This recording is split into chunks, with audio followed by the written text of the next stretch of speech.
En Algérie, une manifestation des partisans du Irak, le mouvement de contestation anti-régime, a été dispersé samedi à Alger par la police qui a interpellé plus d'une vingtaine de personnes.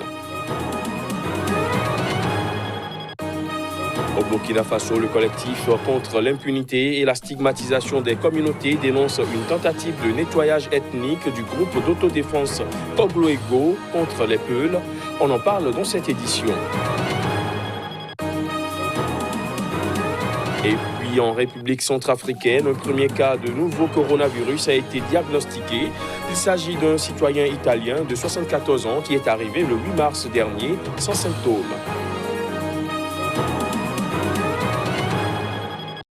Voilà pour les titres, bienvenue à tous. En Algérie, une manifestation des partisans du Irak, le mouvement de contestation anti-régime, a été dispersée hier samedi à Alger par la police qui a interpellé plus d'une vingtaine de personnes. Environ 200 personnes ont tenté de défiler dans le centre de la capitale à la suite d'appels lancés la veille lors de la 56e marche hebdomadaire du Irak qui a drainé des milliers de manifestants à Alger, bravant la pandémie du nouveau coronavirus. Reportage.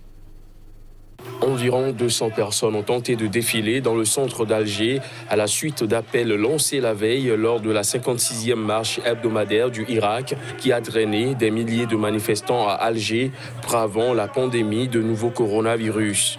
Mais après avoir parcouru à peine quelques centaines de mètres, le cortège a été dispersé par des policiers armés de matraques et de boucliers et qui étaient déployés en force dans le centre de la capitale. Scandant des slogans hostiles au régime, plus d'une vingtaine de manifestants pourchassés par les forces de l'ordre ont été interpellés. Plusieurs tentatives de rassemblement ont été ensuite empêchées par la police. Une initiative similaire a été neutralisée par la police, toujours le même samedi à Oran, la grande métropole de l'Ouest algérien, selon le Comité national pour la libération des détenus, une association de solidarité. Depuis plus d'un an, les marches du Irak se déroulent habituellement chaque vendredi et les mardis pour les étudiants. Mais des appels à défiler aussi le samedi ont été lancés depuis le premier anniversaire du mouvement de contestation, le 22 février dernier. C'est le 4e samedi consécutif qu'une telle manifestation a été réprimée par la police dans la capitale Alger. Samedi, il y a une semaine, un début de cortège avait été violemment dispersé et une trentaine d'opposants interpellés, dont des têtes de file du mouvement. Au Burkina Faso, le collectif contre l'impunité et la stigmatisation des communautés dénonce une tentative de nettoyage ethnique du groupe d'autodéfense Kogloego contre les Peuls suite au massacre intervenu dans la commune de Barga. Selon le collectif, un communiqué mensonger du gouvernement burkinabé en fait un potentiel complice. On écoute. Le dernier Yurgu en date est celui de Barga. En effet, dans la matinée du 8 mars 2020, des Kogloego encore, eux, c'est-à-dire ceux qui sont membres des milices, encerclent et massacrent des populations civiles des villages de Dengala, Barga et Ramadoula. Une cinquantaine de personnes, tous des hommes de sexe masculin, ont été exécutés par une horde de criminels. Estimés à plus d'une centaine de personnes, cette fois-ci, ils étaient accompagnés par des volontaires, la plupart étant des Kogloego les plus sanguinaires selon les témoins. C'est un communiqué mensonger qui a été servi au peuple burkinabé. Le dit communiqué signé du porte-parole du gouvernement, Rémi Dandinou, attribue le massacre au Hani.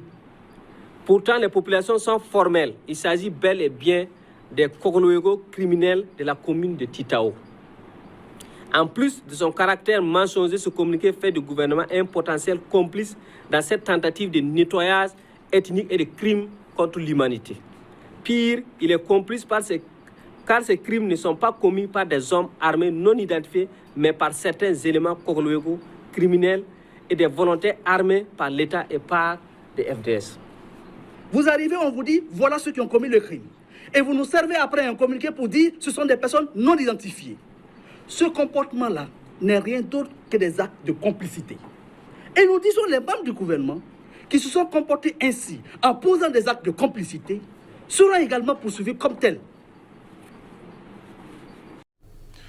Des Soudanais font la queue durant des heures devant les stations-service et les boulangeries, espérant obtenir du carburant et du pain.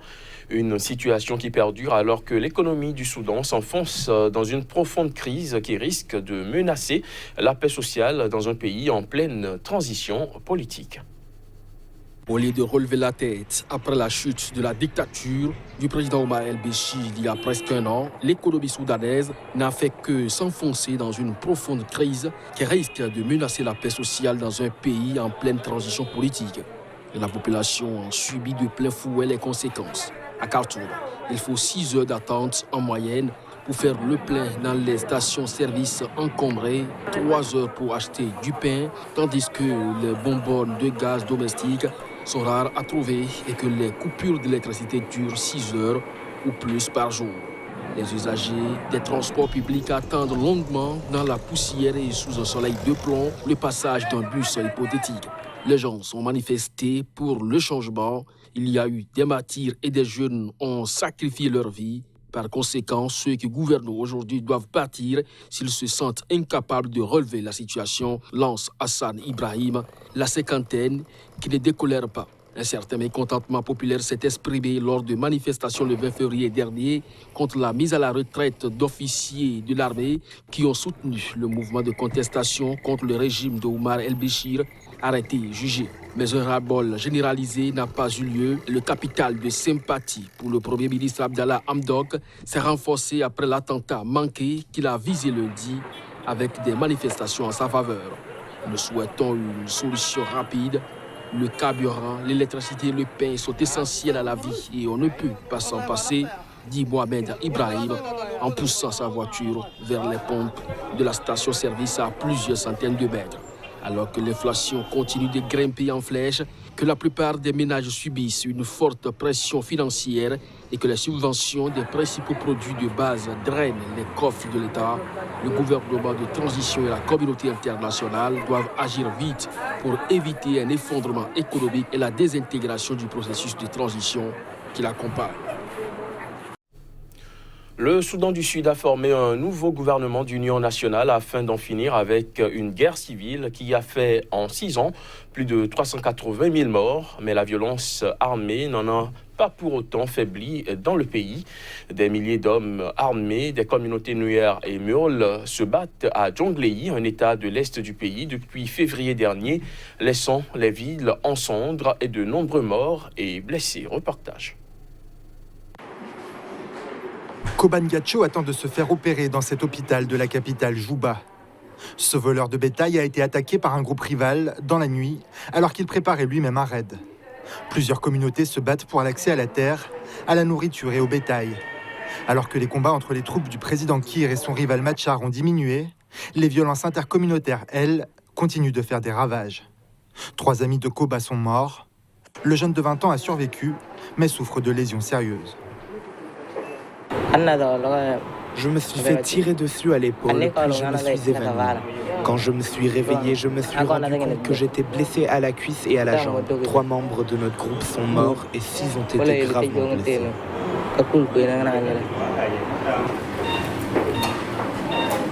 Koba a eu de la chance. Il a été transporté de Jonglei, un état dans l'est du pays, à cet hôpital militaire de Juba. Un des rares hôpitaux capables de traiter les blessures complexes par balle. Ces patients attendent eux aussi leur tour pour être soignés.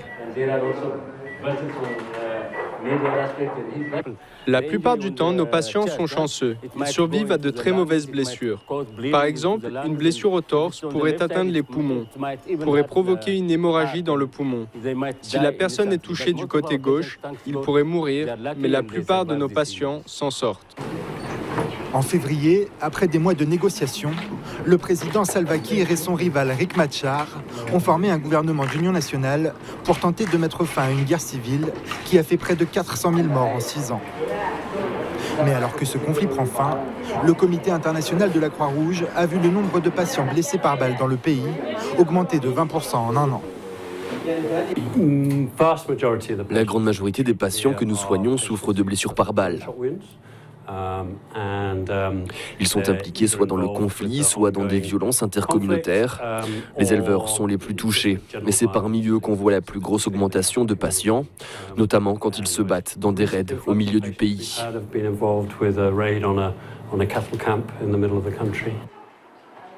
Certains ont la chance d'être évacués vers l'hôpital de Djouba, mais la plupart se tournent vers une clinique locale et d'autres meurent chez eux. Ces conflits locaux risquent de devenir incontrôlables, éloignant l'idée d'une paix que le pays n'a jamais connue depuis son indépendance en 2011. En République centrafricaine, un premier cas de nouveau coronavirus a été diagnostiqué. Il s'agit d'un citoyen italien de 74 ans qui est arrivé le 8 mars dernier sans symptômes. Il a été mis en quarantaine et a alerté de lui-même le ministère de la Santé et l'Institut Pasteur. Les prélèvements ont été faits et se sont révélés positifs. Samedi, le gouvernement centrafricain avait annoncé une série de mesures préventives contre la pandémie de coronavirus. Parmi elles, l'application obligatoire de la quarantaine pour toute personne entrant sur le territoire en provenance de pays touchés, l'interdiction de tout voyage officiel pour les membres du gouvernement à destination de ces pays et l'interdiction des rassemblements.